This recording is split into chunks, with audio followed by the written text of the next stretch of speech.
नमस्कार, मैं हूं प्रकाश हिंदुस्तानी। अक्सर भारत की अर्थव्यवस्था को लेकर तमाम बातें कही जाती है। ये कहा जा रहा है कि भारत की अर्थव्यवस्था डूब रही है, तो वहीं दूसरी तरफ अर्थशास्त्रियों का एक ऐसा वर्ग है जो ये कहता है कि भारत की अर्थव्यवस्था डूब नहीं रही बल्कि अब सुधर गई है।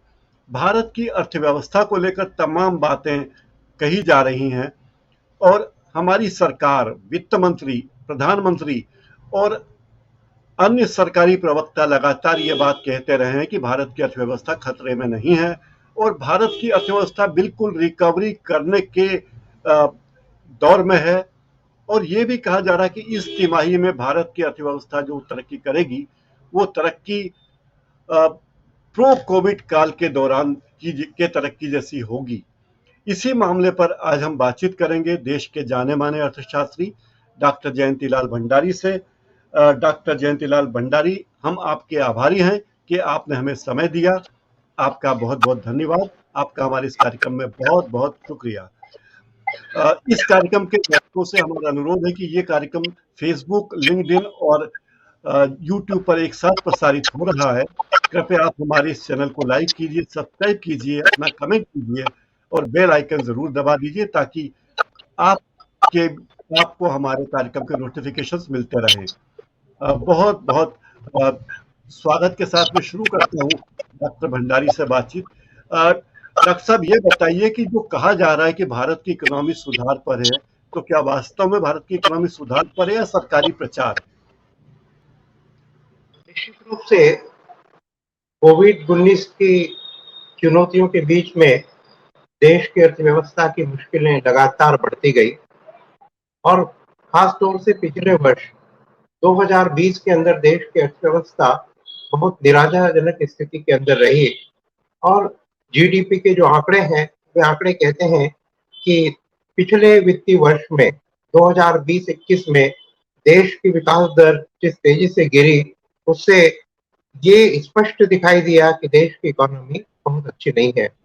लेकिन अब जो फाइनेंशियल ईयर है 2021-22 और इस फाइनेंशियल ईयर के जो पहले संकेतक आए हैं, पहले जो आंकड़े आए हैं, वे आंकड़े हैं अप्रैल से लेके जून तक। फाइनेंशियल ईयर 1 अप्रैल से शुरू होता है, तो 1 अप्रैल से लगाकर 30 जून तक, अप्रैल, मई, जून, इन 3 महीनों के अंदर इसे हम आर्थिक भाषा में पहली आर्थिक तिमाही कह सकते हैं, चालू वित्तीय वर्ष की। और इस पहली आर्थिक तिमाही में ये उभर कर सामने आया है कि जो देश की इकोनॉमी बुरी तरह से डूबती हुई थी, वह यदि हम कल्पना करें और जो आंकड़े को देखें, तो इस तिमाही के अंदर विकास दर में 20.1% की वृद्धि हुई है। जीडीपी के अंदर इस तिमाही में 20.1% की वृद्धि हुई है। और यदि हम और ज्यादा विश्लेषण करें, तो हम पाते हैं कि विनिर्माण क्षेत्र बहुत तेजी से आगे बढ़ा है, कंस्ट्रक्शन क्षेत्र बहुत तेजी से आगे बढ़ा है और कृषि भी सदाबहार जीडीपी बढ़ाते हुए दिखाई दी है। तो निश्चित रूप से जो देश की अर्थव्यवस्था बड़ी तेजी से निराशाजनक थी, वो पहली तिमाही के आंकड़े, अप्रैल से जून तक के जीडीपी के आंकड़े बता रहे हैं कि अर्थव्यवस्था ने अब करवट बदली है और अर्थव्यवस्था सुधार की स्थिति में दिखाई दे रही है। पक्ष के लोग आरोप लगाते हैं कि ये सरकारी आंकड़े हैं, ऐसा नहीं है। आप इसे सच मानते हैं या ये केवल राजनीतिक बयानबाजी है? निश्चित रूप से ये आंकड़े सरकारी आंकड़े हैं और जीडीपी के आंकड़े किसी भी देश में जो इकट्ठा करती हैं, वो उस देश की सरकार होती है और सरकार के द्वारा ही जीडीपी के आंकड़े एकत्रित किए जाते हैं। लेकिन यदि हम व्यवहारिक रूप में देखें, यदि हम धरातल के ऊपर देखें कि क्या जीडीपी बढ़ी या जीडीपी नहीं घटी, क्या जीडीपी में सुधार हुआ या सुधार नहीं हुआ, क्या अर्थव्यवस्था आगे बढ़ी या वैसे ही निराशाजनक स्थिति में है। जब इन प्रश्नों पर विचार करते हैं, तो सबसे पहले जो एक आधार दिखाई देता है कि पिछले 3 महीनों के अंदर, ये 3 महीने, जी। अप्रैल और मई, जून, ये वो महीने थे जिसमें कोरोना की दूसरी लहर पूरे देश के अंदर लोगों की मुश्किलें बढ़ाती हुई दिखाई दे रही थी और कल्पना से परे मुश्किलें थी लोगों की। गरीब वर्ग की मुश्किलें थी, मध्यम वर्ग की मुश्किलें थी और उद्योग कारोबार चारों तरफ जितनी बड़ी आर्थिक निराशाएं दूसरे कोविड काल में दिखाई दी, कोविड-19 के दूसरे काल में दिखाई दी, वो अकल्पनीय थी। लोगों की आर्थिक दुख बढ़े, लोगों की आर्थिक निराशाएं बढ़ी, आर्थिक पीड़ाएं बढ़ी। उन 3 महीनों के अंदर 3 महीने अप्रैल, मई, जून के जो 3 महीने हैं, उनके धरातल में विकास हुआ या नहीं, धरातल में उद्योग आगे बढ़े या नहीं, इसका मूल्यांकन यदि हम करें तो वो हमारे सामने दिखाई देता है। टैक्सेशन कलेक्शन, टैक्स कलेक्शन, कर संग्रह की तरफ हमको देखना पड़ता है कि इकोनॉमी आगे बढ़ी या नहीं बढ़ी। हम यदि देखें तो अप्रैल से जून तक लगातार इन 3 महीनों के अंदर हमारे देश के अंदर जो टैक्स कलेक्शन हुआ वो 1 लाख करोड़ रुपए से अधिक हुआ। टैक्स कलेक्शन जी ये बहुत बड़ी बात होती है। और ये जो टैक्स कलेक्शन है वो पिछला साल यानी 2020-21 की पहले तिमाही की तुलना में करीब 30% अधिक है। तो ये जो आंकड़े हैं ये टैक्स के आंकड़े हैं। ये आंकड़े सरकार अपनी तरफ से प्रस्तुत नहीं कर सकती क्योंकि इन आंकड़ों के आधार पर सरकार व्यय भी करती है। तो ये आंकड़े कहते हैं कि कहीं न कहीं अब इकोनॉमी सुधार की स्थिति में दिखाई दे रही है, गतिविधियां बढ़ रही हैं, औद्योगिक गतिविधियां बढ़ रही हैं, आर्थिक गतिविधियां बढ़ रही हैं। और एक बड़ी महत्वपूर्ण बात प्रकाश जी ये, पिछले साल जब लॉकडाउन हुआ, पिछले साल जी 2020-21 में जब लॉकडाउन हुआ, तो उस समय पूरा देश बंद था। पूरे देश में जो प्रयोग हुआ कि वो केंद्रीय स्तर से लॉकडाउन लगाया गया। तो ऐसे में जी सारी औद्योगिक गतिविधियां बंद थी, सारी आर्थिक गतिविधियां बंद थी। लेकिन इस बार ये एक नया प्रयोग किया गया कि केंद्रीय स्तर से कहीं कोई लॉकडाउन नहीं लगाया गया, राज्यों को अधिकार दिए गए, राज्यों को से कहा गया कि वे अपनी अनुकूलता देखें।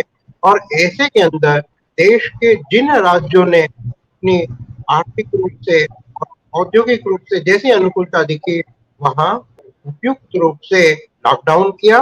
उद्योग कारोबार भी जो बहुत जी जरूरी उद्योग थे, बहुत जरूरी कारोबार थे, वो चलते रहे। तो ये बहुत बड़ी जीत हुई कि हम औद्योगिक और आर्थिक दृष्टिकोण से एकदम निराशा के अंदर नहीं गए और टैक्स बढ़ता हाँ हुआ दिखाई दे रहा है। और टैक्स के साथ एक और पैमाना है जो हम कह सकते हैं निर्यात। देश के जी निर्यात पहले तिमाही के अंदर पिछले पिछले वर्ष की तुलना में करीब 40% बढ़ गए। तो ये एक बड़ा जी कारण है कि इस बार लॉकडाउन व्यवस्थित रूप से लगाया गया, राज्यों को अधिकार दिया गया कि अपनी अनुकूलता और प्रतिकूलता देखें। और कंट्रोल तो हमको करना है, कोरोना को जी कंट्रोल करना है, लेकिन अपनी अनुकूलता के आधार पर वे लगाएं। और ये प्रयोग सफल रहा और औद्योगिक निराशाएं उतनी नहीं दिखाई दी। इकोनॉमी वापस अपने पुराने रूट में आ रही, पुरानी जगह आ रही है। इसके और क्या क्या संकेत होते हैं? जीडीपी हमारी बढ़ रही है, टैक्स कलेक्शन बढ़ रहा है, और क्या इसके अलावा पैमाने होते हैं जिसके आधार पर कहा जा सकता है कि हमारी इकोनॉमी ठीक हो रही है? इकोनॉमी आगे बढ़ रही है, इसके और बड़े पैमाने होते हैं। एक पैमाना ये कि जो नौकरियां डूब गई थी, छोटे उद्योगों की, मध्यम उद्योगों के अंदर उद्योग कारोबार की जो नौकरियां समाप्त हो गई थी, वे नौकरियां फिर से बढ़ने लगी हैं। जो लोग अपने घर बैठ गए थे, उन्हें वापस बुलाया जा रहा है। और जो बेरोजगारी का पैमाना है, जो लॉकडाउन के अंदर था, वो पैमाना अब पीछे हटता जा रहा है। रोजगार खोए हुए लोग को फिर से रोजगार मिल रहा है। तो एक बड़ा आधार ये है कि अब रोजगार बढ़ते हुए दिखाई दे रहा है। इसके बाद में जो महत्वपूर्ण पैमाना है वो प्रोविडेंट फंड का है। सरकार जी प्रोविडेंट फंड इकट्ठा करती है। जो लोग, खासतौर से वे लोग जो 20 या 20 से अधिक ऐसे कारखानों में या उद्योग कारोबार के अंदर जो काम करते हैं, उन्हें जी ईपीएफओ से संबंध होता है। ईपीओ, एम्प्लॉइज जी प्रोविडेंट फंड ऑफिस जो होता है, उसके कलेक्शन जी होते हैं। और ईपीएफओ आंकड़े कह रहे हैं कि अब तेजी से लोगों को रोजगार बढ़ रहा है क्योंकि नए लोगों का कंट्रीब्यूशन भी ईपीएफओ को मिलने लगा है। ये दूसरा बड़ा आधार है। तीसरा बड़ा जी आधार है हमारे जो बाजार हैं। बाजार में जो निराशाएं थी, वे निराशाएं पिछले 1-2 महीनों से समाप्त होने लगी है। हम चाहे छोटे कारोबारी से बात करें या बड़े कारोबारी से, वो ये कहेगा कि अब कोरोना की निराशाएं कम होने लगी हैं और उसे जी। वे आर्थिक परिदृश्य में अनुकूलताएं मिलने लगी। तो ये शेयर बाजार में सेंसेक्स का आंकड़ा जो लगातार रिकॉर्ड तोड़ ऊपर पहुंच गया है, क्या ये कोई इंडिकेशन है या ये केवल एक बनावटी आंकड़ा है? निश्चित रूप से शेयर बाजार का जीडीपी पे पॉजिटिव कोरिलेशन होता है। There is a positive correlation between share market and GDP. जी। यदि जीडीपी बढ़ता है तो ये प्रतीक होता है कि देश की इकोनॉमी भी बढ़ रही है। हमारे देश के बारे में ये है कि गए साल जब बहुत ज्यादा निराशाएं थी तो भी शेयर बाजार ने जो रुख बताया था कि लंबी अवधि के अंदर भारत के शेयर बाजार कहीं डूबते हुए नहीं दिखेंगे, और यही कारण है जी। कि पिछले एक साल की तुलना में इस बार शेयर बाजार छलांगे लगाकर आगे बढ़ा है।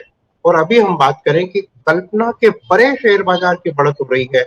अभी जो शेयर बाजार पिछले 3 दिन पहले 57,000 अंकों के ऊपर था, 3 दिन जी। बाद में 58,000 के ऊपर 58,129 अंकों के ऊपर दिखाई दे रहा है। ये एक बहुत जी। बड़ा आधार है कि चाहे निराशा की बात तो हुई हो, लेकिन लोगों को आशाएं हैं और शेयर बाजार में वो निवेश कर रहे हैं।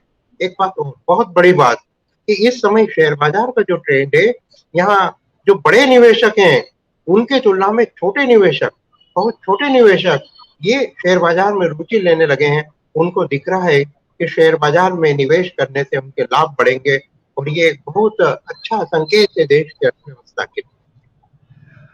लोग कहते हैं कि शेयर बाजार का जो इंडेक्स आगे बढ़ रहा है सेंसेक्स, वो डे ट्रेडिंग के कारण बढ़ रहा है। लोग सट्टे में पैसा लगाना चाहते हैं, तक स्थायी निवेश नहीं कर रहे हैं। क्या ये बात सच है? एक जमाना था जब ये माना जाता था कि शेयर बाजार सट्टा बाजार होता है। लंबे समय तक यही कहा जाता था कि शेयर बाजार में यदि आप जा रहे हैं तो सट्टा बाजार में जा रहे हैं। लेकिन अब ये बात नहीं है। इस समय ये माना जाता है कि शेयर बाजार देश की इकोनॉमी का आर्थिक बैरोमीटर है। ये वो बैरोमीटर है जो इकोनॉमी के परिदृश्य को बताता है, इकोनॉमी कितनी आगे बढ़ रही है और संभावनाएं भी बताता है। तो शेयर बाजार अब सट्टा बाजार नहीं है। सट्टा बाजार इसलिए भी नहीं है कि सेबी के जो रेगुलेशंस हैं उसमें ये बहुत सख्त निर्देश हैं और बहुत सख्त नियंत्रण है कि वो सट्टे जैसी गतिविधियां नहीं हो सकती। फिर भी जिस तेजी से अभी फुगावा हो रहा है शेयर बाजार के अंदर, और कई जी। ऐसी कंपनियां भी बहुत तेजी से आगे बढ़ी हैं जो वास्तव में बहुत अच्छा आधार नहीं रखती हैं। तो थोड़ी बहुत जो जोखिम होती है वो ये कि जो कंपनियां बहुत कम आधार रखती हैं उन कंपनियों के बारे में बहुत अच्छी जानकारियां ली जाए और उसके बाद में निवेश किया जाए। लेकिन फिर भी अब जो घटनाक्रम बदला है शेयर बाजार का, अब शेयर बाजार सट्टा बाजार नहीं है। लेकिन सतर्कता तो हर कदम पर जरूरी है, और ऐसी सतर्कता लोगों के निवेश को भी सुरक्षित रखेगी और देश के शेयर बाजार के माध्यम से इकोनॉमी को भी आगे बढ़ाएगी। डॉक्टर साहब, एक बात और कही जाती है कि तेल के अंतर्राष्ट्रीय भाव काफी कम हुए हैं। इसका भी भारत की इकोनॉमी पर थोड़ा बहुत अच्छा पॉजिटिव असर पड़ा है। ये बात कितनी सच है? निश्चित रूप से तेल की कीमतों से, पेट्रोल और डीजल की कीमतों से, अंतर्राष्ट्रीय कीमतों से देश की अर्थव्यवस्था पूरी तरह से जुड़ी हुई है। अभी कोई 2 महीने पहले अंतर्राष्ट्रीय बाजार में जिस तरह से क्रूड ऑयल की कीमतें बढ़ी थी उससे देश की इकोनॉमी पे प्रतिकूल प्रभाव पड़ रहा था। लेकिन अब क्रूड ऑयल की वैश्विक कीमतों में कमी आई है, उससे हमारे देश के अंदर भी पेट्रोल डीजल की कीमतों के अंदर कुछ कमी दिखाई दे रही है। लेकिन सरकार यदि चाहे तो ये कमी और अधिक कर सकती है ताकि लोगों को सुविधाएं हो जाएं।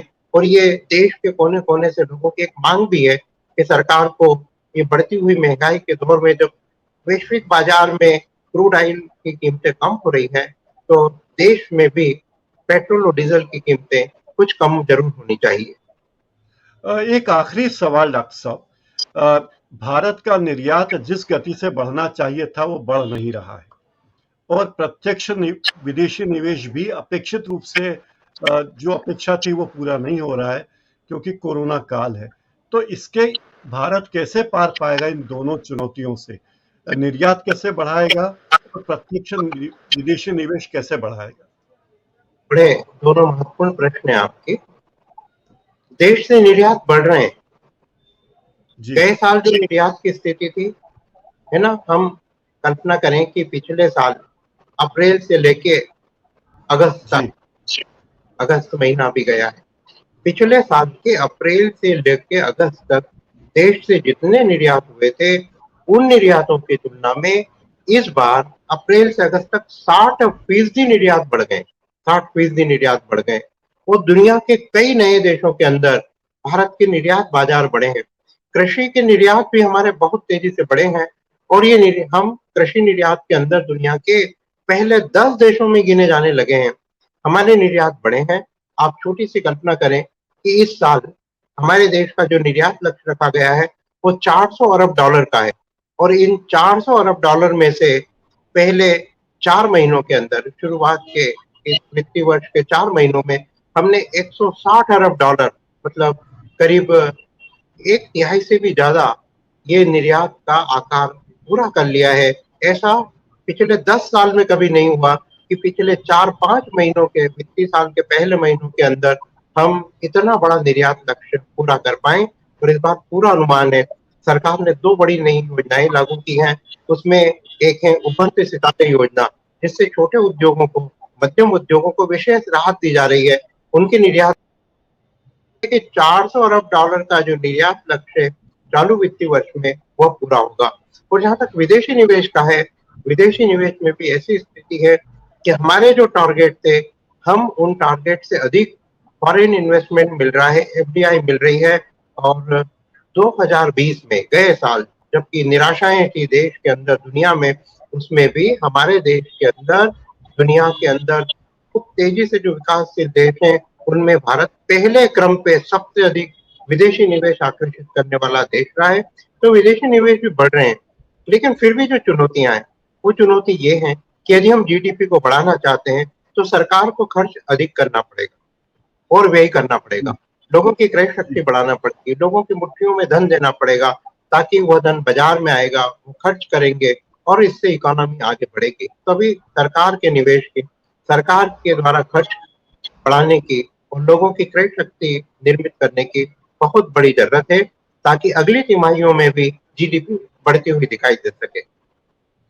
बहुत बहुत धन्यवाद डॉक्टर जयंतीलाल जी भंडारी। जी, आपने हमारे इस चैनल के लिए समय निकाला और हमसे बातचीत की, हमारे दर्शकों को मार्गदर्शन दिया इकोनॉमी के बारे में और ये बताया कि देश की हालत सुधर रही है, इतना चिंतित होने की जरूरत नहीं है। सरकार भी चिंतित है, व्यवसाय जगत भी चिंतित है और लोग काम कर रहे हैं। बहुत बहुत धन्यवाद सर आपको इस कार्यक्रम के लिए। धन्यवाद। मित्रों, डॉक्टर जयंतीलाल भंडारी से अभी हमने बातचीत की। डॉक्टर भंडारी बता रहे थे कि देश की इकोनॉमिक हालत सुधर रही है, उतना निराशाजनक माहौल नहीं है जितना कि बताया जा रहा है। निर्यात में बढ़ोतरी हो रही है, निर्माण, विनिर्माण और कंस्ट्रक्शन क्षेत्र में तेजी से काम चल रहा है, प्रत्यक्ष विदेशी निवेश भी आ रहा है, रोजगार बढ़ रहे हैं और बचत में बढ़ोतरी हो रही है। और सबसे बड़ी बात यह कि सरकार के टैक्स कलेक्शन में भी काफी बढ़ोतरी हो रही है।